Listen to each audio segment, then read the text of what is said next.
안녕하세요. 워런 버핏처럼 매일 신문을 박점과 함께 읽으면서 투자의 고수가 됩시다. 오함의 신바 6월 17일 수요일 순서 시작하도록 하겠습니다. 길어도 긴 줄 모르고 숙제처럼 들어야 마무리됩니다. 해주셨고요. 제 목소리 자체가 사람을 차분하게 하고요. 어떤 덕을 본다는 게 저분은 시장이 난리를 쳐도 또 얼마나 바쁘실 텐데도 저렇게 여유롭구나 하고 멘탈을 되잡게 됨이 최고의 덕이라 생각합니다. 제가 지금도 생생하게 기억하고 있습니다. 그때 한 5살, 6살 하여튼 학교 가기 전이었으니까요. 한 6살쯤이었던 것 같네요. 6살쯤이었던 것 같은데 저희가 주택에 살았었는데 그때 저희 이모님이 딱 그러셨습니다. 얘는 세이기 쟤는 집이 무너져도 집 무너지는구나 하면서 밥을 천천히 먹을래라고 군대 보내야 된다고. 그때 6살 아이한테 그런 말씀을 하셨는데 이게 타고난 천성인 것 같습니다. 천성이 그렇게 느긋한 게 천성인 것 같습니다. 안녕하세요. 독일 마인츠입니다. 네. 마인츠에서도 보고 계시고요. 별주부전 참전하시는 분들 참전이라고 하셨어요. 전쟁 아니겠습니까, 그죠? 근데 행복한 전쟁입니다. 행복한 전의 전쟁. 참전하시는 분들 덕분에 저의 영혼의 평화가 하셨습니다. 참 이렇게 많은 사람들한테 별주부전 15,000 이상 보시거든요. 그 15,000명 이상의 분들한테 이런 재능 기부를 지금 하고 계시니까 참 우리 별주보전을 준비하시는 부장님들도 어제 댓글을 달아 놓으셨던데 참으로 참 뿌듯하실 겁니다. 정도 주시고 정보도 주시고 대댓글에는 정도, 정보도, 웃음도, 힐링도 주는 방송이라고 해주셨습니다. 코세익 전문의 웜의 신박해서 삶의 나침반이 돼주시고 신문 읽어주고 세상도 보여주고 이렇게 창의적인 조크로 빵 터트려 주시니 덕분에 정말 행복합니다 했습니다. 은근 코세익에 많이들 빵 터지셨군요. 채슬리 인턴 가입 1등 매니저 따라하기 구독하다가 드디어 늦었지만 랩 가입 신청하고 왔어요 하셨고요. 전문님 왜 이렇게 더 젊어지신 것 같죠? 목소리는 여전히 마음에 안정을 줍니다 하셨고요. 5점 살쪄서 그렇습니다. 올타임 하이. 제가 원래 대학 다닐 때 그때는 70kg 언저리였었거든요. 그리고 회사 생활하면서는 한 76에서 왔다 갔다 했습니다. 78 잘 안 넘어갔고요. 근데 언제부턴가 이 80을 자꾸 터치하더라고요. 그래서 이 80 저항선 이거는 절대 뚫리면 안 된다. 이 80이 뚫리면 확 이렇게 올타임 하이 이 신고가 52주 신고가에서 보면 그냥 52주 신고가 컵 위더 핸들에서 뚫리면 그냥 확 올라가잖아요. 그래서 이 80은 절대 뚫리면 안 된다 하면서 한 2, 3년 동안 꽤 여기서 관리를 좀 한다고 했는데 요즘 참 많이들 간식거리를 많이 보내주십니다. 간식거리를. 어제도 새로 계약하러 오신 분께서 저희 고객분께서 앵두 한 박스 또 보내주시고 우리 대인 춘풍 형님이 보내주신 그 토마토는 그저께로 거의 다 이제 먹었고요. 중간중간에 이제 떡 보내주시는 분들 이러다 보니까 하루에 2끼 다 먹고 점심 저녁 다 먹고 중간에 간식까지 먹다 보니까 그래서 살쪘습니다. 살찌니까 이제 얼굴이 좋아 보이는 거예요. 그래서 지금 어제 목욕탕에서 잰 게 81.5. 물론 핸드폰 무게가 이게 300g 좀 빼긴 해야 되는데 이게 80 저항선이 지금 뚫려서 좀 걱정이거든요. G사 다니시는 형님이 대만 들렸다가 목요일 한국에 출장 온다고 합니다. 내일이네요. 통화로 들은 내용 대략 말씀드리면 삼성 파운드리에 IOI 이거 베이스 다이 네, 베이스 다이 50% 시작으로 100%까지 진행 예정이고 성능이 나오면 이 TPU도 맡길 예정이라고 합니다. 그 이유는 메모리와 TSMC 견제라고 합니다. 혹시 궁금하신 부분이 있으시면 제가 물어봐 드릴게요. 설계 부분이신 형님이신데, 그래요? 메모리 전망을 물어보니 지금까지는 어느 모델이고 영상 부분을 커버하려면 아직 멀었다고 하네요. 기업들 AI 수요도 많다고 하고. 송승훈 님이시네. 내일 오신다고요? 여의도 혹시 안 오십니까? 20일 날 별주부전 할 때 한번 오셔도 되잖아요. 예, 혹시 시간 되시면 별주부전에 오셔가지고 이 파운드리에서 지금 일을 하고 있나 우리 복부장도 있잖아요. 되게 얘기 나누면 참 좋은 아이디어가 많이 나올 것 같습니다. 네, 시간 되시면 토요일 날 별주부장 여기가 중소기업중앙회 7층입니다. 채슬리 투자자문회 저희 회사에서 별주부전을 찍으니까 한번 그 G 형님한테 말씀 한번 해보십시오.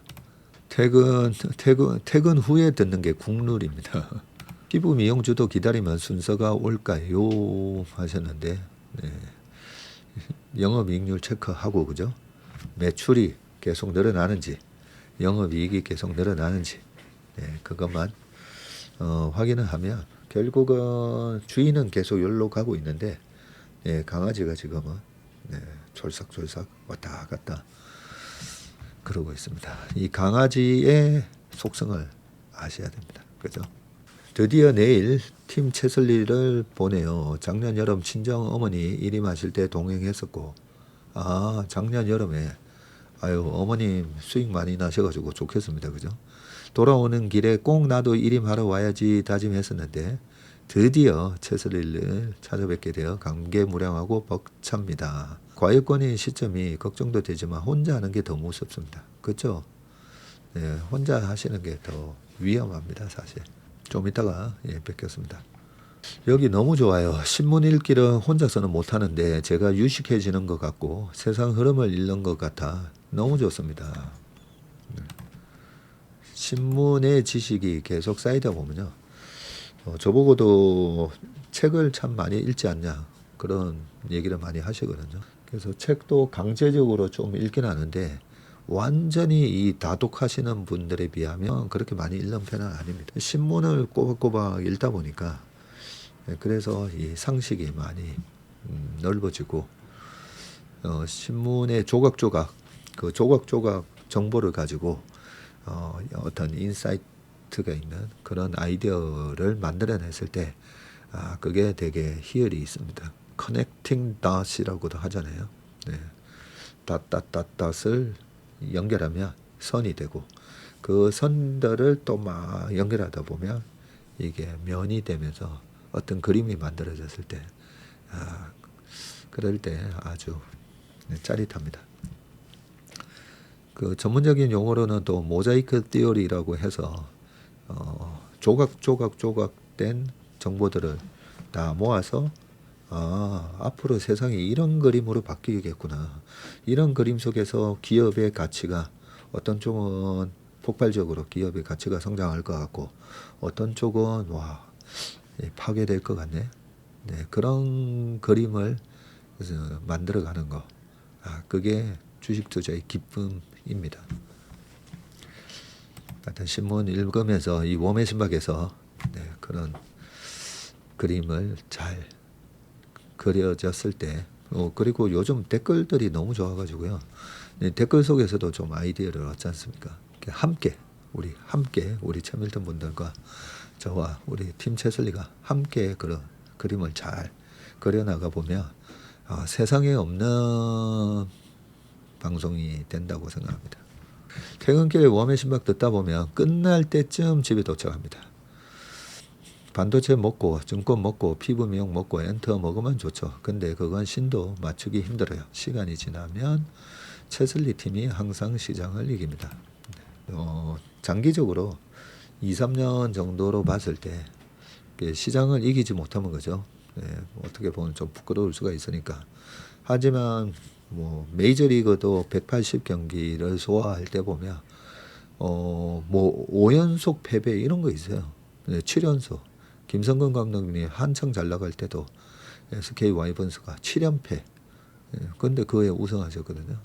얼마든지 중간중간에 단기적인 슬럼프, 단기적으로 또 성과가 좀 안 나올 때 그럴 때도 있지만 결국은 나는 1년, 2년으로 봤을 때 연평균 15% 이상의 수익을 달성을 하고 시장을 아웃할 거야.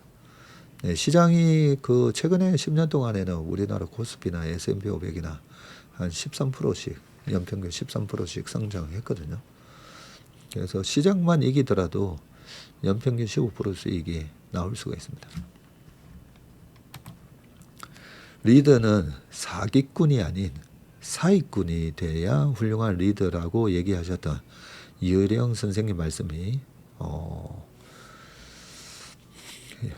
사기꾼이 아니라 사기꾼. 야, 그렇게 돼야 되는군요. 내가 그 리더 사업을 특히나 앨런 머스크를 보면 어떻게 보면 앨런 머스크를 뭐 사기꾼이라고 막 그렇게 폄하하는 유튜버도 뭐 많았었잖아요. 근데 그렇게 새로운 제로 투 원을 만들어가는 세상에 없던 어떤 비즈니스나 서비스나 제품을 만들어갈 때 그걸 한 번도 안 가봤으니까, 그죠? 한 번도 가본 적이 없는 길이니까 다들 두려워할 겁니다. 우리가 그냥 산에 가더라도 한 번도 안 가본 산을 가는 거라 맨날 올라가는 관악산이든 북한산이 됐든 맨날 가는 산에 대한 두려움은 없잖아요. 근데 한 번도 안 가본 산을 올라가는 게 그게 어떻게 보면 이제 엔터프레니어십이라고 해서 어떤 기업가 정신이라든지 패스파인더 새로운 길을 찾아가는 그런 사람인데 그랬을 때 한 번도 안 가봤으니까 근데 이렇게 될 거야. 우리는 앞으로 이렇게 될 거야. 그래서 그렇게 될 거야라는 믿음을 갖고 리더가 끌고 가야 되는데 리더부터가 확신이 없잖아요. 그러면 그 따라오는 사람이 따라오겠습니까? 그죠?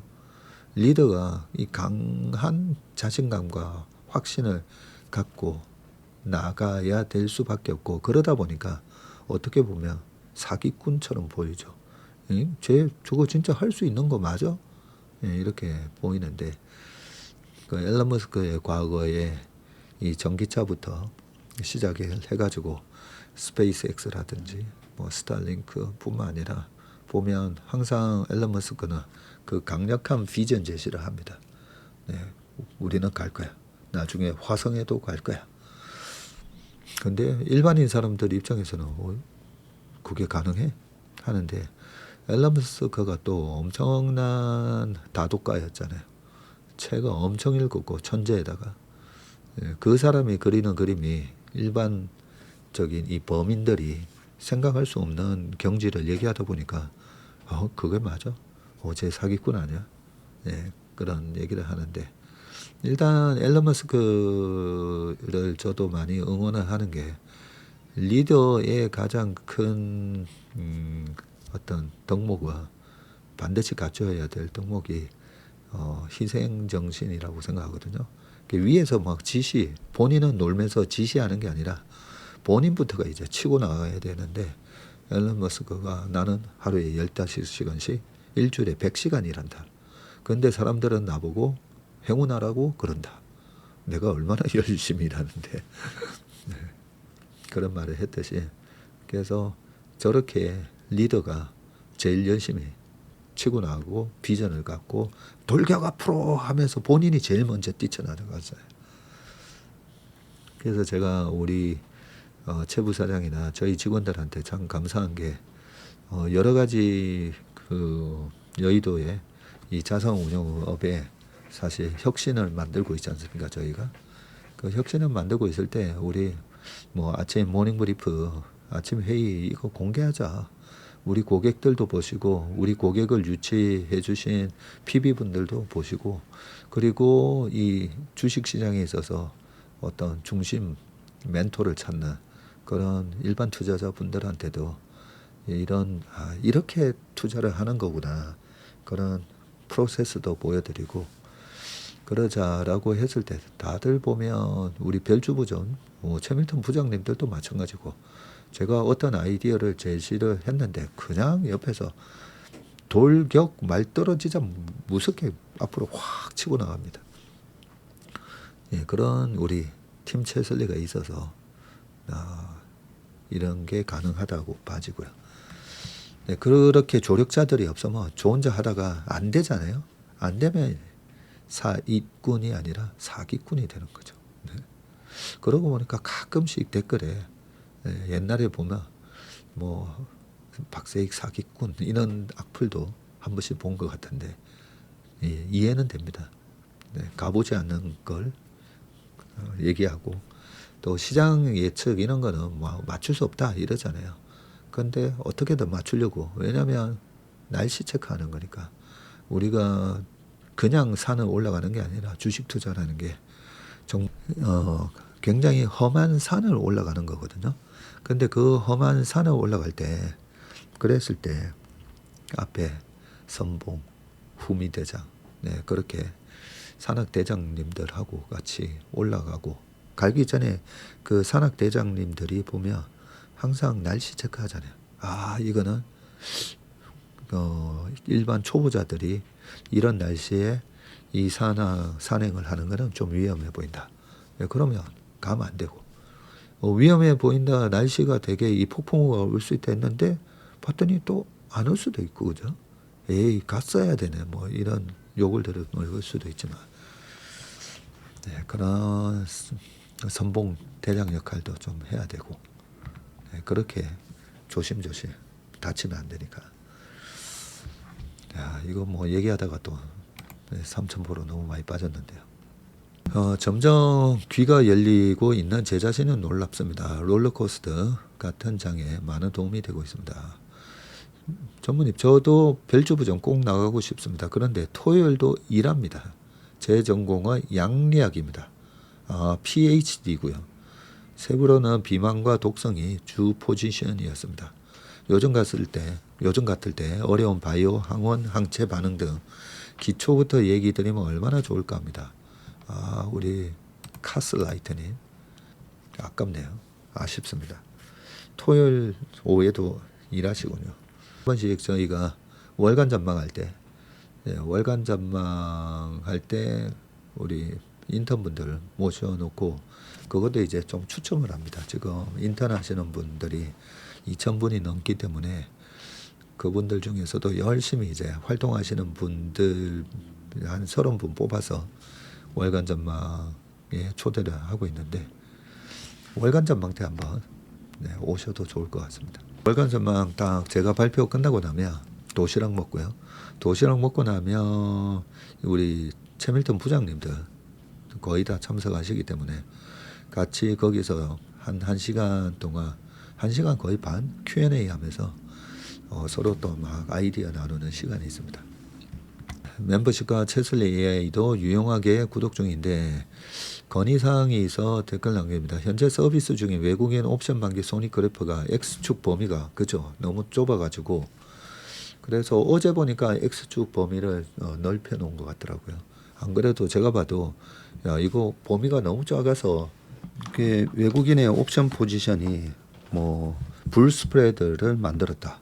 네, 했을 때도 딱 여기밖에 안 보이니까 안 그래도 저도 그 부분이 이거 좀 고쳐야 되겠다 했는데 어제 보니까 고쳐진 것 같더라고요. 고맙습니다. 전무님 이름 짓는 거 최고예요. 코세익 200, 코세익 반도체, 코세익 중국, 코세익 K-팝. 네. KB 목표 전환형 또 언제 하시나요 했는데 요거 전환이 되면 또 바로 시작할 겁니다.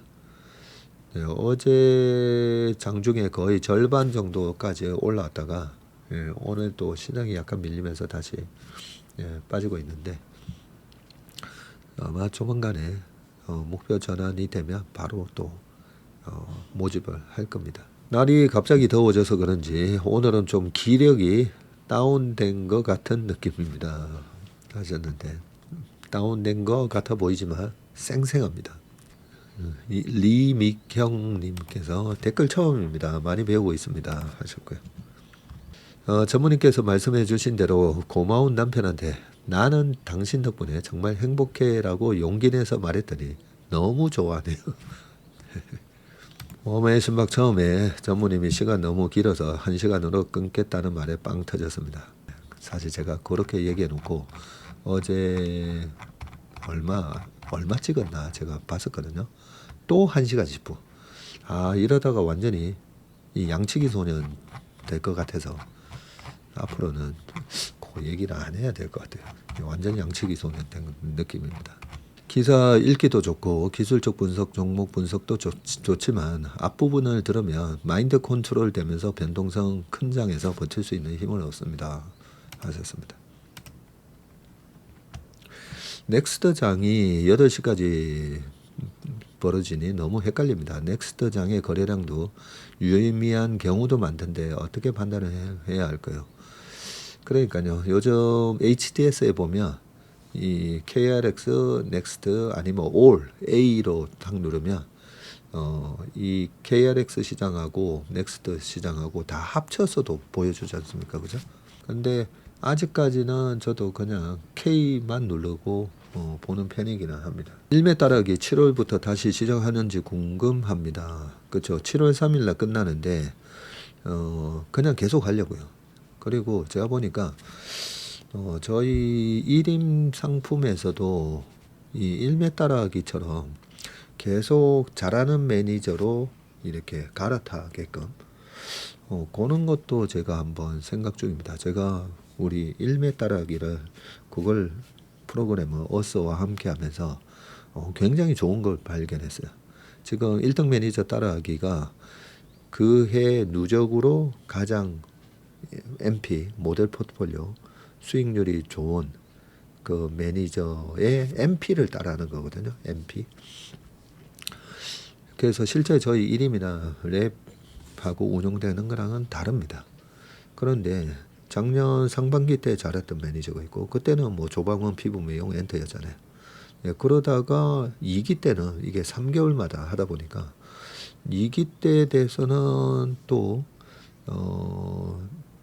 이 조선이랑 이런 걸 플레이를 잘한 선수들이 1등으로 올라오면서 저희가 1등, 2등을 같이 보여주잖아요. 그죠? 1등, 2등을 같이 보여주는데 그게 바뀌었어요. 바뀌었는데 기존에 하던 매니저가 그냥 하는 게 낫지 않을까도 생각했는데 확실히 바뀐 매니저들이 또 잘했어요. 잘했고 3기로 넘어가면서 지금 3기인지 4기인지도 좀 헷갈리는데 작년 초였고 그 다음에 했고 3기 했고 지금 4기 거의 4기째다 그죠. 최근에는 또 반도체를 강하게 MP에다가 담아놓은 매니저의 MP 수익률이 또 좋잖아요. 그래서 야 이거 1등 매니저로 3개월마다 MP를 평균해서 그렇게 가도 상당히 괜찮겠다. 그러면 저희가 아무래도 자금도 이제 커지다 보니까 자금이 커지면 종목 수를 늘리는 게 맞거든요. 예전에 미래에셋에서 그 박현주 회장님이 그 종목 수는 압축해서 가는 게 맞다. 그렇게 얘기하시면서 미래에셋 펀드가 그때 당시에서도 25개 종목을 넘지 못하게끔 그렇게 이제 관리를 했던 걸로 기억이 나는데 근데 이게 자금이 그때 80조가 됐거든요. 80조가 됐는데도 압축해서 가져가다 보니까 우리나라는 시클리컬이 많잖아요. 시클리컬이 많아가지고 그때 뭐 미래에서 뭐 그 조선 되게 좋아했었고 그 다음에 투선중공업 같은 것도 좋아했었고 동양제철학 네.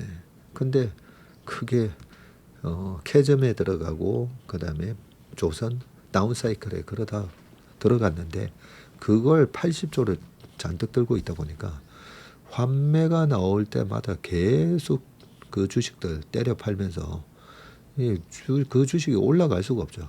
근데 이게 이제 조선 꺾였구나 해도 팔 수가 없습니다. 워낙 많은 주식을 펀드 내 비중 있게 담다 보니까 그 파는 순간 펀드 수익률이 망가지고 서서히 망가졌잖아요. 계속 환매나오면서 계속 그 종목 때려야 되니까. 그런데 이제 피터 린치도 처음에 마젤란 펀드 운용할 때 종목수 한 50개 언저리로 했었거든요. 그런데 나중에는 종목수를 확 늘립니다. 마젤란 펀드가 600배가 커지는데 해외 주식도 막 담고 프랑스 주식, 독일 주식도 담고 그렇게 종목을 다변화시키고 분산시키고 종목수를 늘려야 살아남을 수가 있거든요.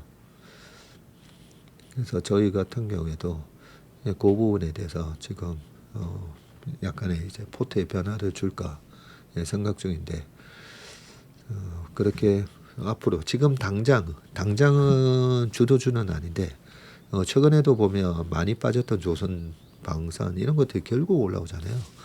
그래서 약간 역발상 매매를 해야 되는 그런 주식들도 조금씩 담고 그렇게 종목수를 늘리는 걸 생각하고 있고요.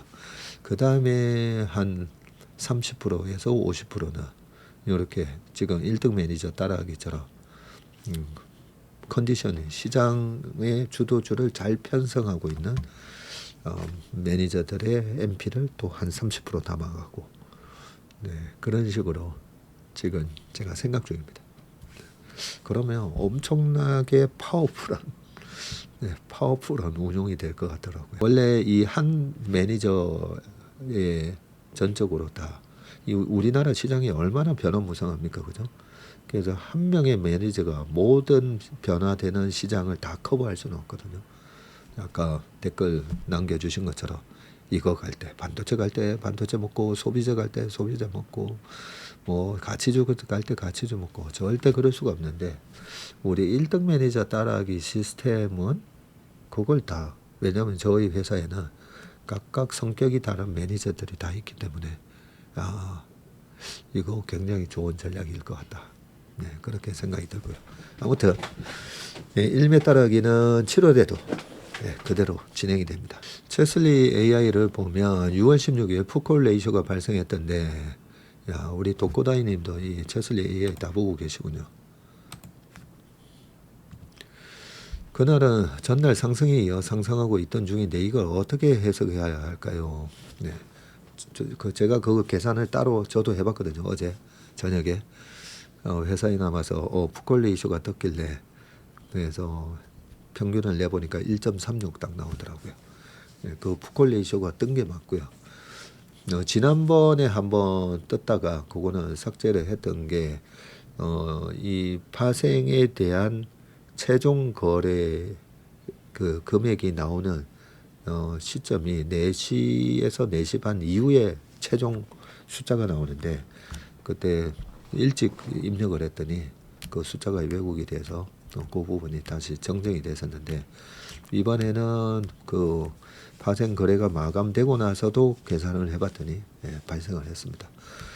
이 푸콜 레이쇼라는 게 계산하는 방식이 풋 거래량 나누기 콜 거래량. 근데 거래량은 0.01짜리 1000개 거래되는 것보다 1.0짜리 100개 거래되는 게 훨씬 더 금액이 크죠. 그죠? 그래서 이 거래량으로 계산을 하면 왜곡이 있을 수 있기 때문에 거래 대금으로 계산을 하는 게 맞고요. 그래서 풋 거래 대금 나누기 콜 거래 대금. 이렇게 하는데 풋이 거래가 많이 늘었다는 말은 사람들이 더 떨어질 것 같다라고 판단을 해서 풋으로 매매가 많아졌다는 말이죠. 그래서 희한하게도 풋 쪽으로 많이 쏠려서 거래가 될 때가 희한하게 시장은 딱 반대로 급반등합니다. 제가 이 단기적인 시장 바닥 잡는 지표로 이 풋콜레이션을 엄청 잘 활용을 했고 제가 파생해서 살아남고 우리나라 증시에서 살아남았던 것 중에 하나가 이 파생에 대한 노하우가 좀 많아서 그런데 그러면 이 올라가는 장에 어떻게 풋콜레이션가 발생했나 지금 우리나라 최근에 보면 사이드카, 서킷 브레이크 아니 이 강세장에 그죠? 엄청 많이 발생하고 있잖아요. 그래서 이 빅스 차트나 이런 거랑은 좀 다른 개념인데 이 풋콜 변동성 시장 자체의 변동성이 커지다 보니까 그 시장 자체의 변동성이 커지다 보니까 그 변동성을 풋이랑 콜에 들어가 있는 그 변동성을 가격은 이미 나온 거잖아요. 가격은 이미 나왔고 옵션 가격 결정 모델을 보면 이 옵션의 가격에 영향을 미치는 게 만기까지 얼마나 맞느냐, T죠, T 타임. 그 다음에 가격, 행사 가격이 얼마인가. 그 다음에 금리는 어떤가. 그 다음에 변동성인데, 근데 지금 변동성이 얼마라고 그거는 상수값을 주는 게 아니라 그 변동성은 모르는 거예요. 그냥 시장의 참가자들이 앞으로 시장이 어떻게 될까, 얼마만큼 급 반등, 급 변동할 거라는 거에 대한 시장 참가자들의 기대치가 그 가격에 반영이 되면서 그 가격을 갖고 역산을 해서 시장 참가자들이 지금 바라보는 시장의 변동성은 이 정도 변동이 있을 거라고 예상하는구나. 예, 그렇게 해서 역산으로 추출해낸 게 그게 바로 빅스에 들어가는 발러틸리티 인덱스에 계산하는 방법이고, 우리나라 V코스피도 마찬가지고요. 예, 그렇게 계산되는데, 그래서 그 발러틸리티를 임베디드 발러틸리티라고 합니다. 내재된 변동성. 근데 그 내재된 변동성은 가격으로 역산해서 이제 구할 수 있다. 예, 그런데 좀 너무 좀 어렵게 이렇게 설명이 되는데요. 그래서 시장의 참가자들이 시장은 계속 급변동할 거야. 근데 풋콜 레이쇼가 발생했다는 말은 이 정도 다시 올라왔으니까 또 한번 빠지겠지. 아니면 케빈 워시의 말 중에 뭔가 매파적인 발언이 나와서 한번 또 확 빠지겠지.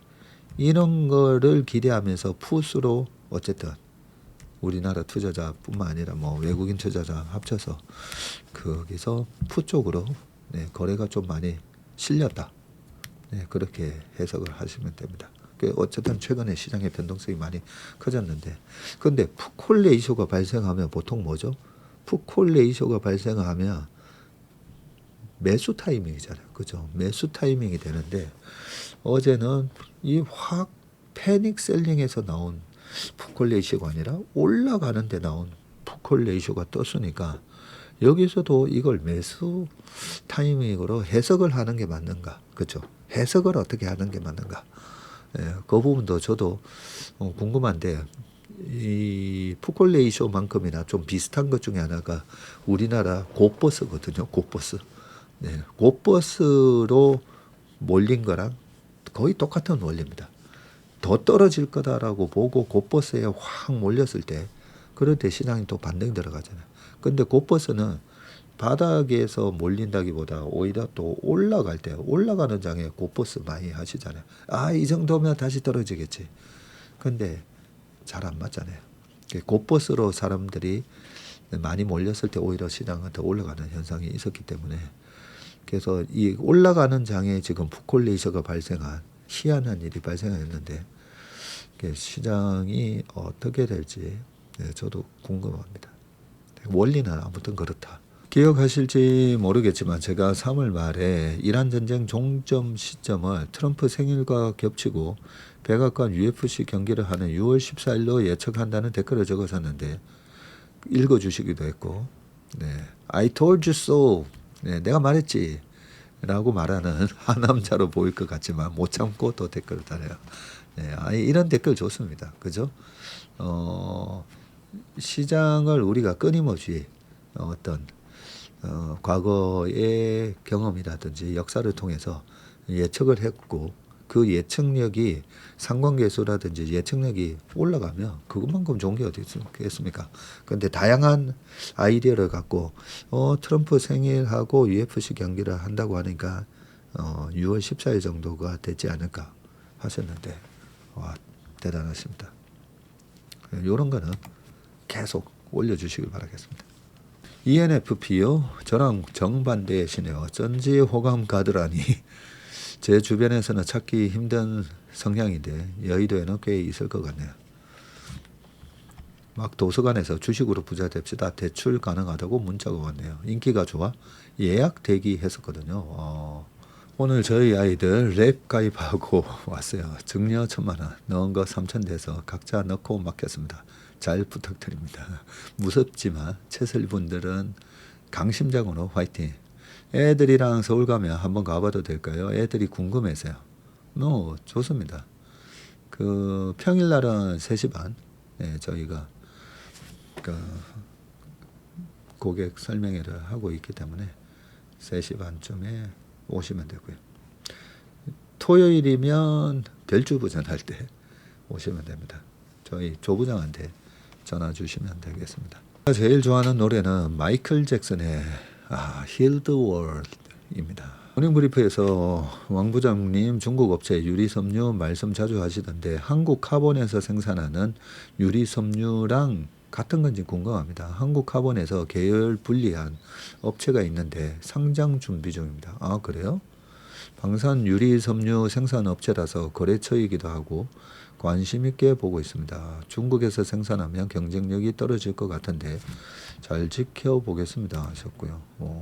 천지를 만드신 하나님이 하늘과 땅에 필요한 것이 무엇일까 생각하시고 이 땅에 빛을 창조하셔야겠다는 생각을 하신 것 같습니다.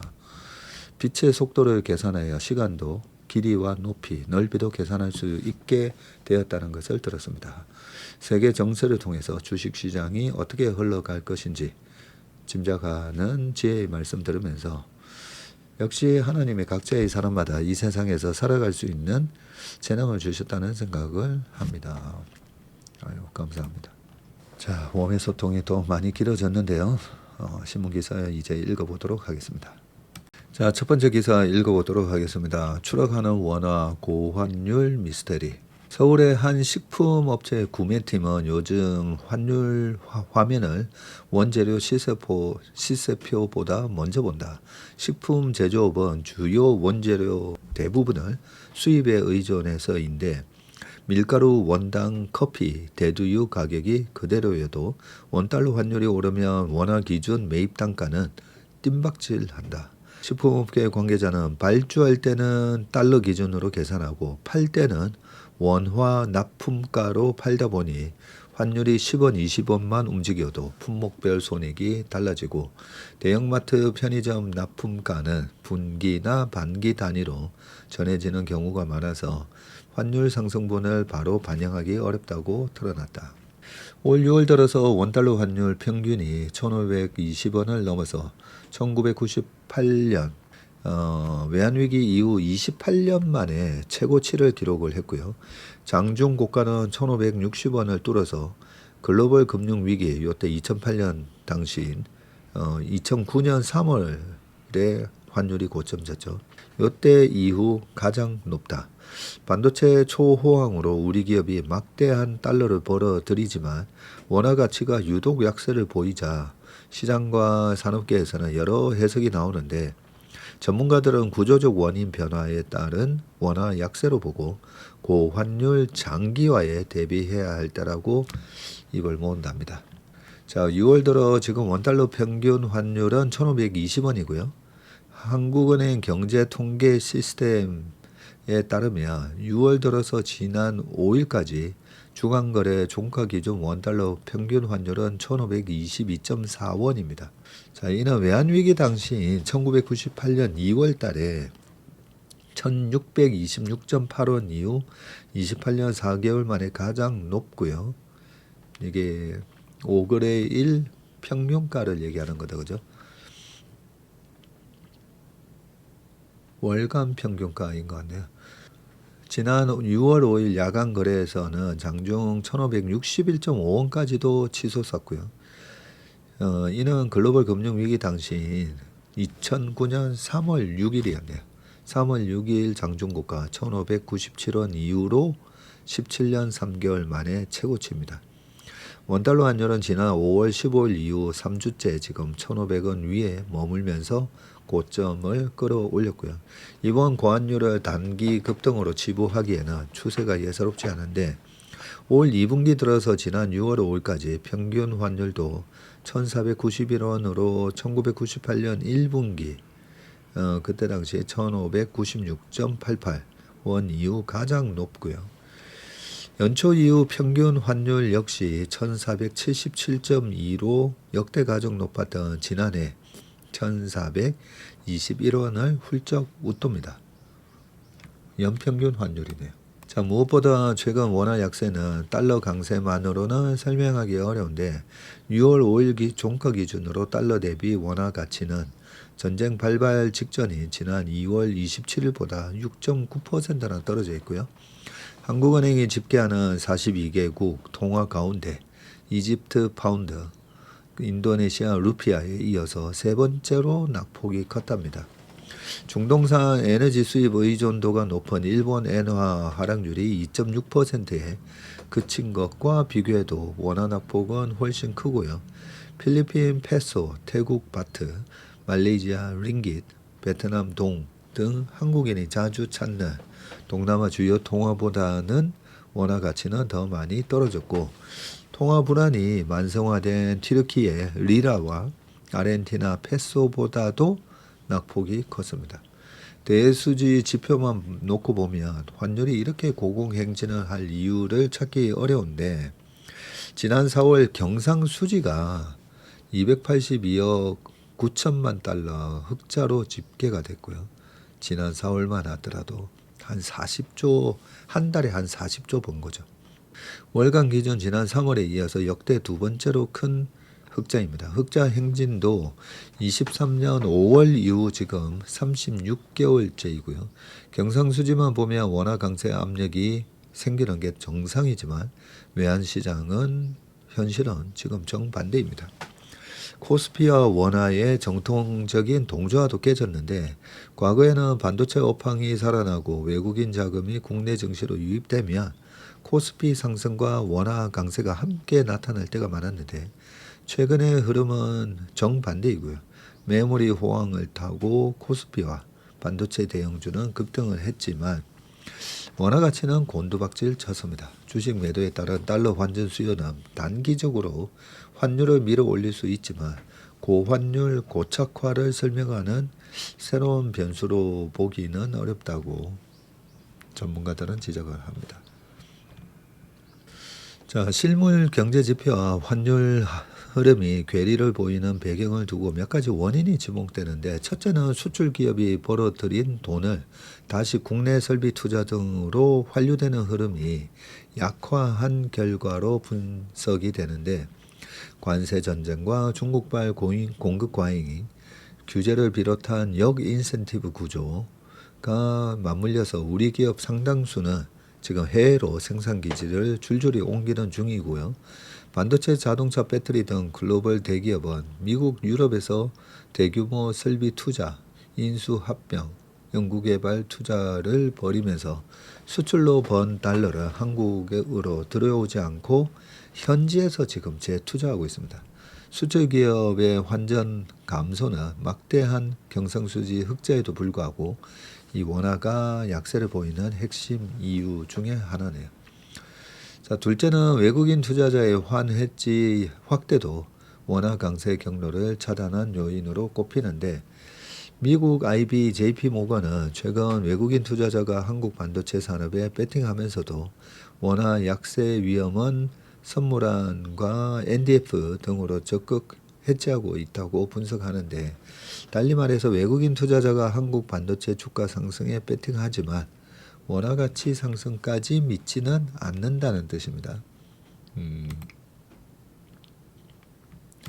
최근에는 한국 주식을 사거나 보유하더라도 선물한 NDF 같은 파생 상품으로 환율 위험을 따로 막는데, 예컨대 한국 반도체 주식이 오르면 주가 차익은 가져가되 원화가 약세로 가서 달러 환산 수익이 훼손되는 위험은 미리 해지하는 방식이고요. 이 경우 외국인 자금이 증시에 들어와도 현물환 시장에서 원화 매수 압력은 약해지고, 해지 과정에서 오히려 달러 매수, 원화 매도 수요가 생길 수도 있습니다. 코스피가 급등하고 경상수지가 흑자를 내도 원화 약세가 두드러진 배경입니다. 자, 셋째, 국내 시장 복귀 계좌 이 리아 도입에도 불구하고 해외 투자가 좀처럼 줄지 않다는 점인데, 증권사들은 지난 3월 해외 주식 매도 자금을 국내 장기 투자로 연결할 경우에 한시적 세제 혜택을 주는 리아 계좌를 내놨고요. 국내 증시 부양 체계도 개인 자금이 미국 주식과 ETF로 향하는 흐름은 좀처럼 꺾이지 않고 있답니다. 산업계 손익계산서도 복잡해졌는데 고환율이 수출 기업의 호재라는 인식도 약해졌고요. 수출선이 다변화되면서 현지 통화 매출 비중이 커졌고, 주요 수출 대기업은 미국, 유럽 현지 공장 증설 과정에서 달러 부채를 잔뜩 늘려놓았습니다. 환율 상승은 장부상 영업이익에는 환산이익으로 일부 반영될 수 있지만, 외화 부채 평가 손실과 금융 비용은 부메랑이 될 수가 있습니다. 특히 식품, 항공, 석유화학, 철강 등은 원가 부담이 눈덩이처럼 커져서 고환율 직격탄을 지금 맞고 있습니다. 원자재 상당 부분을 달러로 결제하고 중간재 수입 비중이 높은 한국 경제의 특성상 고환율 우려를 비켜갈 수 있는 기업은 많지 않다는 지적이고, 전문가들은 단기간에 원화 약세를 되돌리기는 쉽지 않을 것으로 보는데, 강성진 고려대 교수는 경직된 노동시장과 반도체 쏠림 등 구조적 개혁 없이는 원화 수요를 크게 늘리기 힘들다고 했고요. 다만 수출 호재세가 이어지고 기준금리 인상이 단행될 경우에는 환율 상승 압력이 완화될 수 있다고 합니다. 양준석 가톨릭대 경제학과 교수는 반도체 중심 수출 호조로 달러 공급이 늘고 금리 인상으로 한미 간 금리 격차가 좁혀지면 환율이 다소 내려갈 것이라고 했습니다. 자, 여기 표가 잘 정리가 되어 있습니다. 고환율 장기화로 인해서 산업계 부담인데, 항공도 유류비, 그 다음에 항공 리스 전부 달러 결제죠. 그 다음에 철강, 배터리, 정유, 석화, 석유화학, 그리고 식품, 건설 등이 고환율로 약간 피해를 보는 그런 업종이라고 보시면 되겠습니다. 자, 호황은 반도체뿐 좀비 기업 역대 최대라고 되어 있는데, 자, 국내 외부 감사 대상 기업 10곳 중에 4곳이 좀비 기업으로 나타났고요. 영업이익으로 이자 비용조차 감당 못하는 상태라는 의미고요. 2013년 통계 작성 이후 최고치입니다. 지난해 외부감사 대상 비금융 영리법인 34,456곳 가운데 이 이자 보상 비율 100% 미만인 한계기업 비중은 39.9%로 집계가 되고 있고요. 그렇게 많아요? 전년보다 1.4%포인트 상승했습니다. 자, 이자 보상 비율은 기업의 영업이익을 이자 비용으로 나눈 겁니다. 벌어들인 돈으로 빚의 이자를 감당할 수 있는지 보여주는데, 100% 미만이라는 것은 1년 동안 장사를 해서 번 돈으로 이자조차 다 갚지 못했다는 뜻입니다. 자, B2 광풍 반대매매 마통 역대급이라고 되어 있고요. 급등하는 지금 코스피 모습 속에 5대 은행 개인 마이너스 통장 잔액이 얼마인가 봤더니 43조 가까이 됩니다. 43조. 네, 저도 마통을 하나 작년인가 재작년에 돈이 급해서 개설해 놨다가 항상 돈이 생기면 저는 이 부채부터 갚거든요. 마통을 다 갚아놓고 있다 보니까 계속 은행에서 연락이 오더라고요. 그거 갱신하라고 하는데, 마이너스 통장이 급하게 한 번씩 쓸 때가 있으면 필요한데, 대부분은 그죠. 마이너스 통장을 마이너스를 못 없앱니다. 항상 이제 소득 대비 지출이 좀 많다 보니까, 그래서 마이너스 통장은 급전이 필요할 때 개설해서 아마 쓰는 분들이 많으실 건데, 마이너스 통장 절대 못 갚죠. 절대 못 갚는데, 하여튼 주식으로 돈을 벌든지 아니면 목돈이 보너스를 좀 많이 받든지 하면 무조건 일단은 마이너스부터 갚으셔야 됩니다. 그런데 갚았다가 지난번 이란 전쟁 때나 이렇게 또 급락하면 그죠? 또 마이너스 통장 꺼내서 쓰고, 그리고 시장이 반등이 들어가면, 그러면 과감하게 어차피 내 돈 아닌데 돈 빌려서 투자해서 번 돈이니까 이익 실현해 가지고 또 마이너스 통장 갚고. 근데 말처럼 잘 안 되죠. 항상 풀베팅하고 있기 때문에.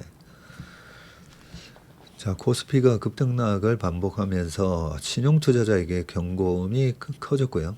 4월간 미수거래 반대매매 규모가 5천억 원에 육박했고, 증시 변동성도 금융위기 이후 최고 수준으로 치솟았습니다. 일부 개인 투자자는 급락장을 저가 매수 기회로 보고 마이너스 통장까지 동원하고 있습니다.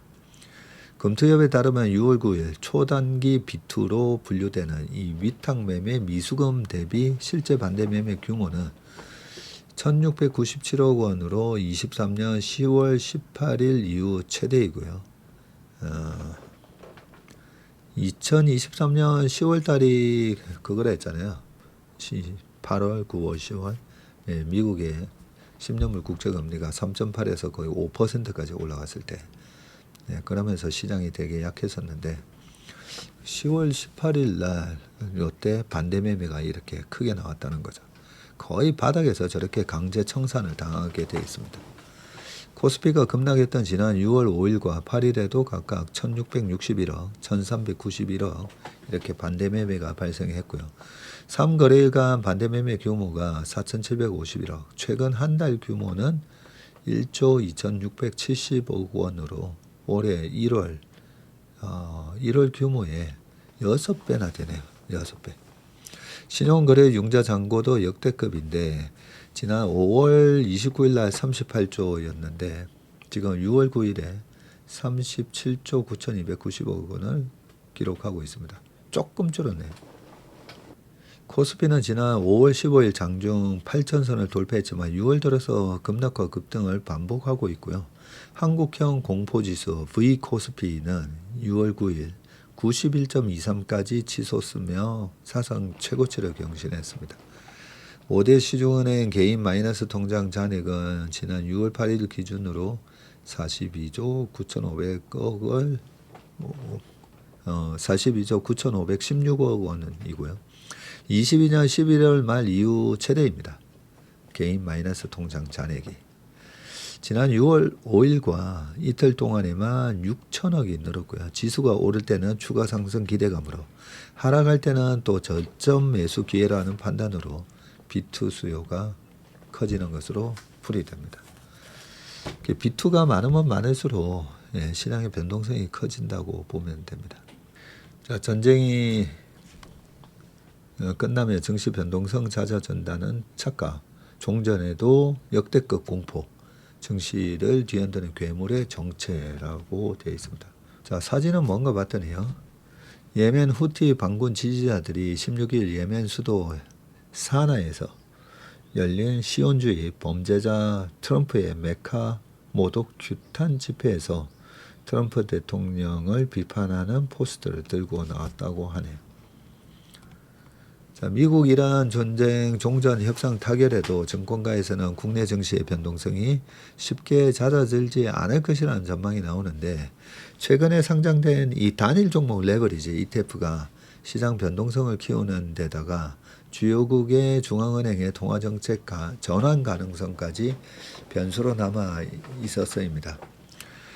자, 17일 거래소에 따르면 한국형 공포지수 EV 코스피가 87.73, 장중에 94.25까지 올랐고요. 해당 지수는 통상 50을 넘으면 시장의 불안 심리가 급증하는 단계로 70 이상이면 극단적 공포 국면으로 평가가 되는데, 그런데 94를 기록했었네요.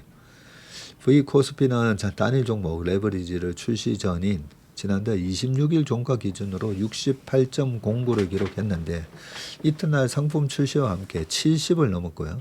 이후 계속 치솟으면서 90선을 넘나들고 있다고 합니다.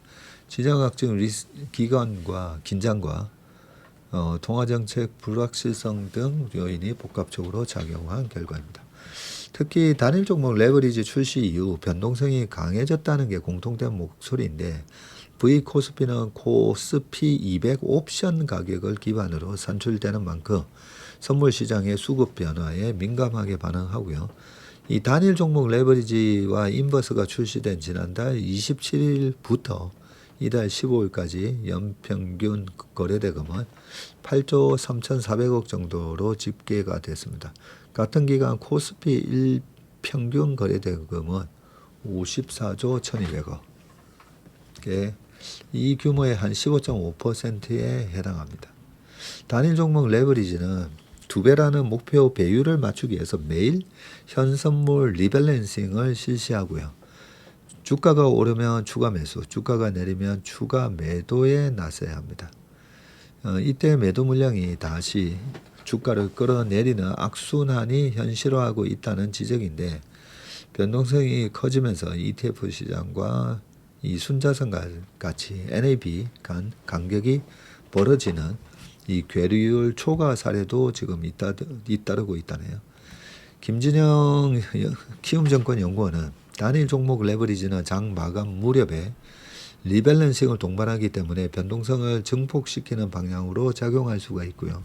음의 복리 효과로 인해서 단일 종목 주가가 오르고 내리는 과정에서 주가 자체가 변하지 않은 경우에도 원금이 줄어들 수 있어서 단기 매매용으로만 활용을 권장한다고 말을 했습니다. 유진투자증권은 역대급이었던 국내 증시 변동성이 미국과 이란 전쟁 종결 이후에도 계속될 것이라는 전망을 내놨는데 특히 금리 정책 변화 가능성을 변동성 지속의 핵심으로 꼽았습니다. 허재한 유진투자증권 연구원은 1998년 미국의 이 롱텀 캐피털 매니지먼트 LTCM 파산 이후에 미국 중앙은행이 세 차례 금리를 내린 뒤에 1999년 6월부터 2000년 5월까지 다시 금리를 인상했던 사례를 언급을 했습니다. 98년 이때 8월 달에 러시아 디폴트 그리고 10월 달에 LTCM 파산 그때 세 차례 금리를 내렸지만 그 다음에 또 장이 핫하게 올라가니까 금리를 다시 올립니다. 그래서 99년 6월부터 2000년 5월까지 다시 금리를 인상했던 사례가 있습니다. 그러고 나서 나중에 닷컴 버블이 요 4월 5월에 닷컴 버블이 깨지기 시작하죠. 와장창 이때 6.5%까지 올렸었기 때문에 와장창 무너집니다. 자, 그는 현재 상황도 비슷하다고 분석을 했는데 페드가 6월에서 7월에 금리를 올리지 않더라도 ECB 등 주요국 중앙은행이 점차 긴축으로 지금 전환하고 있고요. BOJ와 한국은행도 뒤따를 가능성이 있다는 설명이고 통화정책 전환기에는 주식시장 변동성이 커지는 게 일반적입니다. 이 변동성이 커지는 이유를 알아야 되는데 그러고 보니까 지금 각국의 중앙은행이 금리 인하에서 동결을 했다가 지금은 다시 인상으로 바뀌는 전환기이네요. 페드가 22년 4월에 금리를 올리기 전에 우리나라나 호주나 이쪽에서 먼저 올렸었잖아요. 그리고 미국의 금리 인상을 2달 정도 앞두고 주가가 빠졌었네요.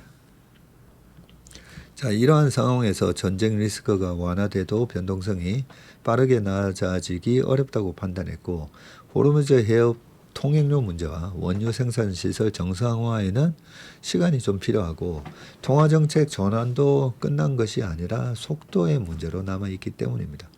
외국인 수급 역시 아직 완전히 돌아섰다고 보기는 어렵고요.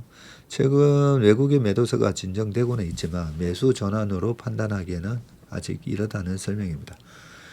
높은 변동성은 장기 투자자들의 또 피로도를 높이게 되고 최근 외국인 투자자의 연속 매도도 펀더멘탈 악화 때문이라기보다는 변동성을 줄이기 위한 시도로 보인다고 해석했습니다. 이 같은 상황에서는 그간 조정된 업종에 대한 비중을 늘리는 식으로 대응해야 한다고 조언했는데 반도체, IT, 하드웨어 등 주도 업종 비중을 줄일 필요는 없다면서 5월 이후 조정을 보인 IT, 가전, 전력기기, 기계조선 등 비중을 늘려서 반도체 쏠림으로 인해 높아진 변동성을 낮출 필요가 있다고 설명을 했습니다. 자, 사진은 16일 일본 도쿄의 일본은행 BOJ 본부에 일본 국기가 펄럭이고 있는데 이날 0.75에서 1%로 인상하기로 결정을 했습니다. 그리고 이 금리는 1995년 9월 이후 가장 높은 기준금리라고 되어 있습니다. 자, 삼성전자 내년 영업이 524조 원 테일러 팹 돈 벌어다 줄 것이라고 그렇게 되어 있는데 DS투자증권 리포트이고요. 17일 삼성전자에 대해서 2분기 매출과 영업이익이 각각 전분기 대비해서도 30%, 59% 증가한 174조 매출에 91조 영업이 예상하고 있네요.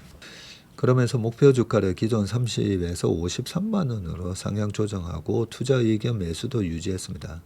이 증권사의 이수림 연구원은 2분기의 전자 D램 출하량은 전분기보다 약 5% 늘어나고 판매 가격은 오히려 45%까지 상승할 것으로 전망이 되는데 낸드 플래시 역시 출하량은 5% 증가하는 데 그치지만 가격은 지금 60% 가까이 오르면서 수익성 개선을 이끌 것으로 보인다고 말했습니다.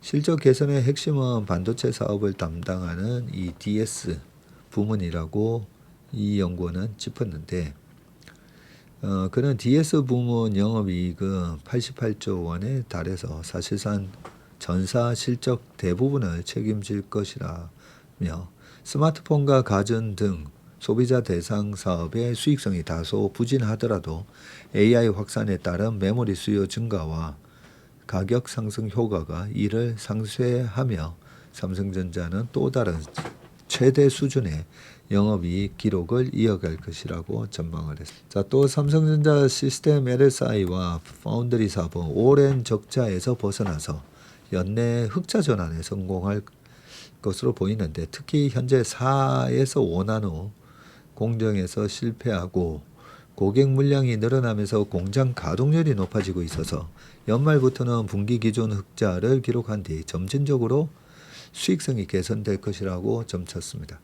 중장기적으로는 미국 텍사스주 테일러 공장이 중요한 성장 동력이 될 것으로 봤는데 이 연구원은 이 공장은 내년부터 2나노 반도체 양산에 들어갈 예정인데 전자가 추가 고객사를 확보할 경우에는 28년부터는 실적에 본격적으로 기여할 것이라면서 그동안 적자가 이어졌던 파운드리 사업이 안정적인 수주를 바탕으로 수익을 내는 구조로 전환될 수 있다는 의미라고 강조했습니다.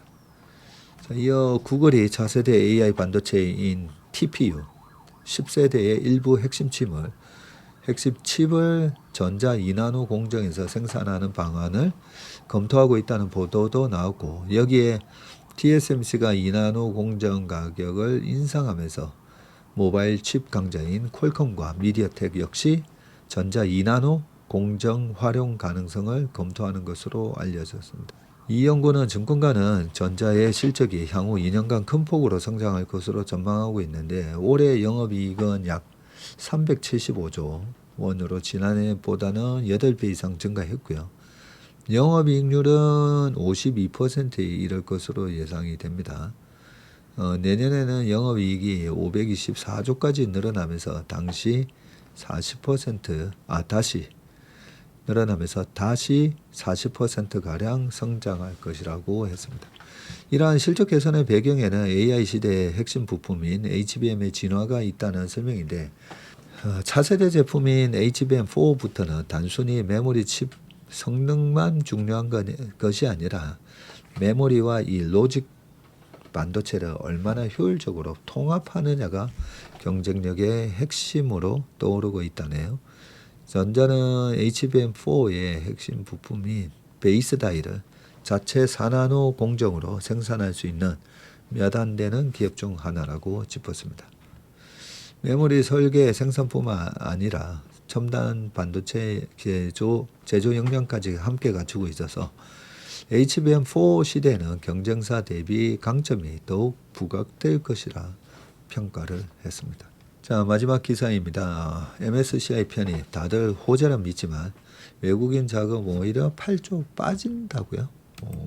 안갑성 기자군요. 자, 정부의 적극적인 외환시장 개방과 제도 개선 노력에 힘입어서 국내 증시에 이 MSCI 선진국 지수 편입 가시성이 높아졌지만 실제로 지수 편입이 확정되는 시점에서는 오히려 이머징 마켓 지수에서 이탈하기 때문에 자금 유출이 발생할 수 있다는 분석이 나옵니다. 자, MSCI는 오는 23일 연례 시장 분류 검토 결과를 발표하고 한국의 선진국 지수 관찰 대상국 등재 여부를 결정할 건데요. MSCI는 경제의 발전 수준과 규모 및 유동성, 시장에 대한 접근성이라는 이 세 가지 기준을 바탕으로 전 세계 주식시장을 평가해서 선진국과 신흥국으로 분류합니다. 경제 발전 수준, 그 다음에 규모와 유동성, 그리고 시장의 접근성이네요. 자, 한국은 경제 규모나 유동성 측면에서는 이미 선진국 요건을 다 갖췄는데 외환시장 자유화 등 시장 접근성의 문제에서 다소 미흡 평가를 받았답니다. 정부가 올 하반기부터 24시간 외환시장 개장, 내년 초에는 역외 원화 결제망 구축 및 국제은행 간 통신협회 이 스위프트 연동 등 핵심 과제들을 이행할 것으로 전망되면서 관찰 대상국 등재가 유력하게 점쳐지고 있습니다. NH투자증권은 한국이 이달 관찰 대상국에 등재된 후에 약 2년간의 관찰 기간을 거쳐서 2028년 6월 편입이 공식 발표되고요. 2029년 6월에 실제 편입이 이루어지는 시나리오가 가장 현실성이 높다고 합니다. 그렇군요. 특히 이달 관찰 대상국에 만약에 등재가 되면 향후 2년간 국내 증시의 밸류에이션 확장을 근거로 292달러 약 44조 원 규모의 대규모 자금 유입이 선제적으로 발생할 것으로 전망이 됩니다. 여기에 더해서 국내 증시 시가총액의 절대 다수를 차지하는 IT 섹터와 특히 대형 메모리 반도체 기업들이 장기 단가 계약, 롱텀 어그리먼트 비중을 확대함에 따라서 기업 이익의 변동성마저 구조적으로 완화되는 추세입니다. 이를 바탕으로 비슷한 산업 구조를 지닌 일본 주식시장과의 밸류에이션 격차가 점진적으로 축소된다고 가정하며 MSCI 한국 지수의 전체 시가총액은 약 2조 8천억에서 2조 8천억 달러네요. 3조 7천억 달러 수준까지 상승할 여력을 갖추게 된다는 게 NH투자증권의 설명입니다. 여기 표가 잘 나와 있다 그죠? 지수 편출입에 따른 자금 유출입 규모인데 비중과 지수 편출입 효과가 위에 나옵니다. 자, 그러나 이러한 기대감 이면에는 리밸런싱에 따른 자금 유출 위험도 존재하는데 한국이 MSCI 선진국 지수에 편입될 경우에는 27년까지는 제도 개선에 따른 환율 안정성 제고와 이익 변동성 완화로 중장기적인 밸류에이션 확대 효과가 기대가 되는데 다만 2028년 편입 발표 이후에는 중소형주 편출로 인한 대형주 편중 심화와 편입 지수 내의 비중 하락에 따른 대규모 자금 편출이 나타날 가능성이 높다고 설명했습니다.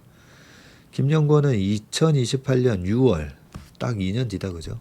선진국 지수 편입이 발표되는 시점부터는 패시브 기준으로는 약 52억 달러 규모의 자금 유출이 불가피할 것으로 추정이 되는데요. 8조 원이 뭐 요즘 외국인이 엄청나게 때려파는데 그거 뭐 다 받아냈잖아요. 그죠? 그래서 8조는 뭐 괜찮다. 그렇게 생각이 듭니다. 현재 한국은 대만과 더불어서 신흥국 지수 내에서 20%를 웃도는 매우 높은 비중을 차지하고 있어서 신흥국의 추종 자금에 직접적인 수혜를 입고 있는데, 하지만 세계 지수 등 거대 선진국 지수로 무대를 옮기게 되면 이 편입 대상 시가총액 자체가 월등히 커지지만 전체 지수 내에서 한국이 차지하는 비중은 4% 안팎으로 현저히 줄어들었다고 합니다. 옛날에 한 1.6%밖에 안 됐었으니까요. 그래도 많이 커진 겁니다.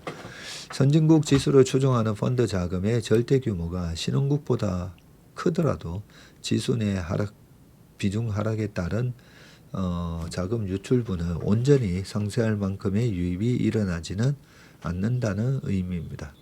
선진국 지수의 까다로운 종목 편입 기준 역시 지수 편출입에 따른 충격을 가중시키는 요인이 될 거고요.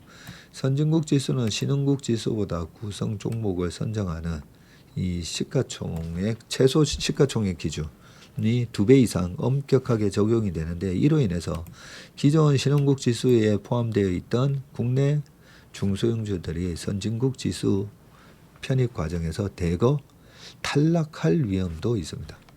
업종별 파급 효과도 확연히 엇갈리는데, 이익 안정성이 돋보이는 IT 업종은 밸류에이션 상승 효과를 누리며 지수 내 비중과 종목 수가 증가할 것으로 보이지만, 필수 소비재나 산업재 금융 업종은 편입 종목 수 감소와 비중 하락에 직면하면서 자금 유출 압력을 강하게 받을 전망입니다. 그리스가 선진국 지수 편입의 역사를 보여주는 대표적인 사례인데요. 그리스는 2001년에 유로존 가입과 함께 선진국 지수에 편입됐지만 이후 2013년 국가부도 사태로 신흥국 지수로 다시 강등됐답니다. 그리스는 경제지표 회복에 힘입어서 2027년 5월 선진국 지수 재편입을 지금 앞두고 있으나, 골드만삭스 등 글로벌 투자은행들은 오히려 그리스 증시에서 리밸런싱에 의한 자금 순유출이 발생할 것으로 내다보고 있습니다. 이거 참 중요한 내용이거든요. 여기 보면 지수 편출입에 따른 자금 유출입 규모 해가지고, 만약에 편입이 된다 했을 때는 이머징 마켓에서는 돈이 빠져나가야 되고요. 그죠? 네, 여기 지금 잘 표시가 잘 돼 있는데, 그리고 올 컨트리 ACWI라고 있거든요. 올 컨트리 월드 인덱스, 여기서도 조금은 편출되고요. 반면에 이 월드 인덱스하고 EAFE 이런 쪽으로는 자금이 들어옵니다. 그래서 요 시차가 있기 때문에 이 시간차 공격을 되게 잘해야 되고, 시간차 수비도 잘해야 되겠네요, 보니까. 요게 28년 편입 넘어가기 전에 27년에서 28년 넘어갈 때 이머징 마켓, 만약에 MSCI 선진국 지수에 편입되더라도 아니 편입이 됐는데 외국인 왜 팔아 하는 부분이 발생할 수 있겠네요. 좋은 기사였던 것 같습니다. 네, 오늘 웜의 심박은 여기까지 하겠습니다. 행복한 오후 시간, 저녁 시간 되시길 바라겠습니다. 고맙습니다.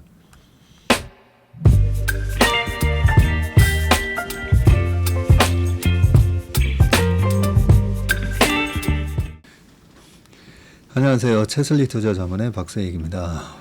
최근 저와 채슬리 이름을 도용해서 투자 사이트라든지 밴드, 텔레그램, 카톡 채널 등에서 이 리딩방으로 유도한 뒤에 금전적인 피해를 입히는 이 사칭 사례가 빈번하게 지금 발생하고 있습니다. 저를 비롯해서 저희 채슬리 투자자문의 임직원들은 SNS나 온라인 채널 등을 통해서 일체의 투자자문 활동을 하지 않고 있습니다. 저희는 정식 자문을 하기 위해서는 반드시 저희 회사에 내방하셔서 계약서 작성 절차를 거쳐서 진행되기 때문에 이외의 모든 유료, 무료 지금 투자자문 행위는 불법이므로 각별히 주의하시길 바라겠습니다. 의심스러운 채널이나 메시지를 받으시면요, 피해를 방지하기 위해서 즉시 신고하시거나 삭제하시길 바라겠습니다. 대부분의 사례가 이 사칭 사례에 피해를 보신 분들의 핸드폰을 제가 보면 이 방에 오셔서 무료로 투자를 도와드립니다. 뭐 이런 얘기를 하고 있고요. 거기에 보면 어떤 밴드로, 특정 밴드로 유도한 다음에 돈을 송금하라고 되어 있습니다. 예, 그 과정에서 저희하고의 일체 계약 관계가 없기 때문에 그렇게 돈을 송금하라고 하는 부분에 있어서 특히나 유의를 좀 해주시기 바라겠습니다. 저뿐만 아니라 많은 또 저희 업계의 유명인을 사칭한 그런 사칭방도 많이 지금 기승을 부리고 있는데요. 공통적인 특징이 앞으로 몇백 %가 날 급등주를 알려줄 테니까 이 방에 가입을 하라. 그러고 난 다음에 금전적인 부분을 갖다가 송금을 요청하는 그런 형태의 수법을 쓰고 있기 때문에 그렇게 무료로 주식을 알려드립니다. 이런 문자를 받으시면 바로바로 삭제를 하시길 바라겠습니다. 저희 채슬리와 채슬리 임직원들을 많이 사랑해 주시는 저희 채슬리의 고객분들 그리고 저희 채슬리의 이 구독자분들이 이런 사칭 피해가 일체 발생하지 않기를 바랍니다. 그러면 여러분들의 가정과 일터에서 항상 평화와 행복이 가득하시길 기원합니다. 감사합니다.